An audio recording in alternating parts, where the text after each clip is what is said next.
কি অদ্ভুত ব্যাপার, ফ্রান্স নয় বিশ্বকাপ জিতবে আফ্রিকানরা। শুনতে কিছুটা অদ্ভুত মনে হলেও আমি কিন্তু একদমই অবাক নই। কারণ 2018 ওয়ার্ল্ড কাপেও যখন ফ্রান্স বিশ্বকাপ জিতেছিল, তাদের স্কোয়াডে অধিকাংশ প্লেয়ারই ছিলেন বিন্দেশি কিংবা আফ্রিকা অঞ্চলের।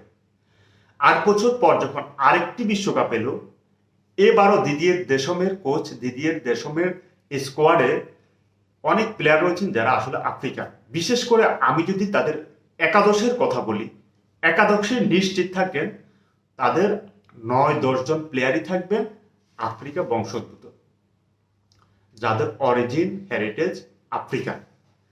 শুরু থেকে যদি আমি বলি, আক্রমণভাগে যদি তাদের যে প্রাণভূমরা কিলিয়ান এমবাপ্পের কথা যদি বলে, এই সেন্টার ফরওয়ার্ড কিংবা তিনি স্ট্রাইকার হলেও হয়তো খেলতে পারেন, তিনিও কিন্তু একজন আফ্রিকান। তার মা ছিলেন একজন সেনেগালিস, তার বাবা ছিলেন একজন ক্যামেরুনের নাগরিক। তারা হয়তো একটা সময় শিফট করে ইউরোপে এসেছেন, কিন্তু সব মিলিয়ে তাদের কিন্তু শিকড়টা কিন্তু ওই আফ্রিকান। তারপর আমি যদি বলি ওসমান দেমবেলের কথা, ওসমান দেমবেলেও কিন্তু একজন আফ্রিকান। এরপর যদি আপনি দেজিরে দুয়ের কথা বলেন, তিনিও আফ্রিকান। প্লে মেকার হিসেবে যে প্লেয়ারটা কাজ করবে রায়ান চেরকি, ম্যান সিটির এই তারকা, তিনিও কিন্তু একজন আফ্রিকান। তিনি আলজেরিয়ার নাগরিক। তিনি কিন্তু এবার বিশ্বকাপে গুরুত্বপূর্ণ একটা ভূমিকা পালন করবেন। মাইকেল ওলিসের কথা বলেন, এই বিস্ময় বালকও কিন্তু এই বায়ার্ন মিউনিখের এই যে চমক জাগানো এই তারকা ফুটবলারও কিন্তু একজন আফ্রিকান। কেউ মালির নাগরিক, কেউ ক্যামেরুনের, কেউ আলজেরিয়ান। এভাবে কিন্তু তারা ফ্রান্সের হয়ে খেলবে।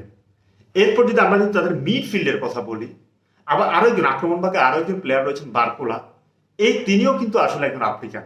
আবার আমরা যদি তাদের মিডফিল্ডের কথা বলি, মিডফিল্ডে দুইজন প্লেয়ার রয়েছেন যারা আসলে খুবই ইম্পর্টেন্ট। একজন অ্যাঙ্গোলো কন্তে, আরেকজন হচ্ছে চুয়েমেনি, তারাও কিন্তু আফ্রিকান।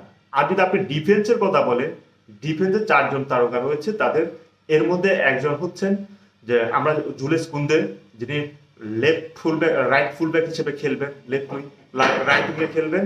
তারপর হচ্ছে আরেকজন ফুটবলার রয়েছেন সালিবা, তারপর হচ্ছে কোনাতে, উপামেকানো, কিংবা তাদের যে গোল রক্ষক তিনিও কিন্তু একজন আফ্রিকান, মাইক মাইনান, তিনিও কিন্তু একজন আফ্রিকান।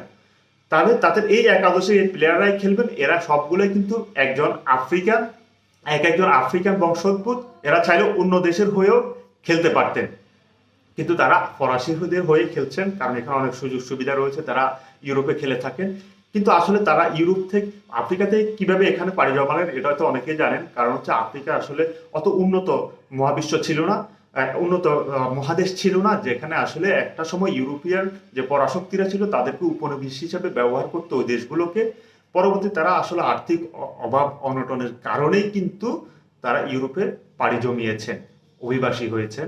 এখন তারা বিশ্বকাপের জন্য আসলে লড়বে। এবারও কিন্তু ফ্রান্সকে হট ফেভারিট হিসেবে ধরা হচ্ছে, কিন্তু শেষ পর্যন্ত যদিও ফ্রান্স খেলবে ঠিকই, কিন্তু আসলে বিশ্বকাপ তো আফ্রিকানরাই জিতবে।